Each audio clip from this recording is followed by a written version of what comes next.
আমি ডিউটি করছিলাম প্রত্যেক দিনের মতোই।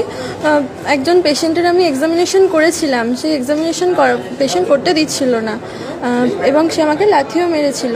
তো তখনই এক্সামিনেশন করা খুব জরুরিও ছিল না, কারণ পার অ্যাবডোমিনাল এক্সামিনেশন আমি করেছিলাম এবং পেশেন্ট ঠিক আছে আমি বুঝতে পেরেছিলাম।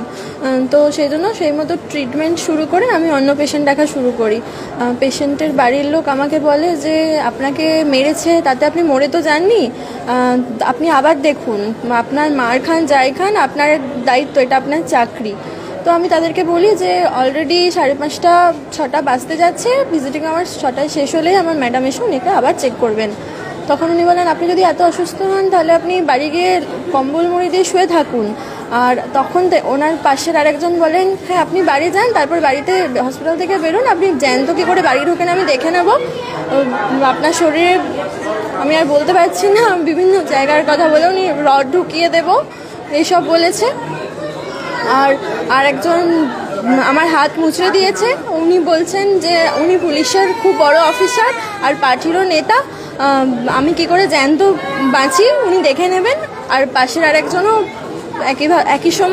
একই সময় দুজনই আমার গায়ে হাত তুলেছে, মারধর করেছে।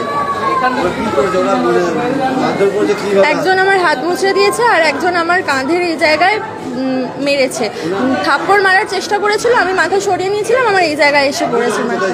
আমি NW আমাদের অ্যান্টিনেটাল ওয়ার্ড, প্রসূতি মাদের যে ওয়ার্ডে রাখা হয়, ওয়ার্ডের মধ্যে সমস্ত সিস্টার দিদিরা ছিলেন আর আমাদের ওয়ার্ডের যারা মাসি তারাও ছিলেন, মাসিরাই আমাকে হেল্প করেছেন।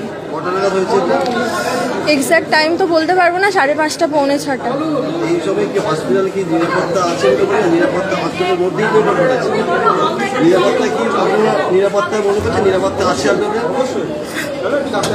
মাসিরা আসার আগে একজন সিকিউরিটিও ছিল না ওখানে। সিকিউরিটি কি ছিল না? কজন ছিল ওরা? ছেলেরা কজন ছিল? 10-12 জন একসঙ্গে ঢুকে গিয়েছিল। ওরা কি পেশেন্টের বাড়ির লোকজন? ওরা পেশেন্টের বাড়ির লোক বলেই দাবি করছে। ওরা কি কোনো সিভিক ভলেন্টিয়ার কিছু জানতে পারছে?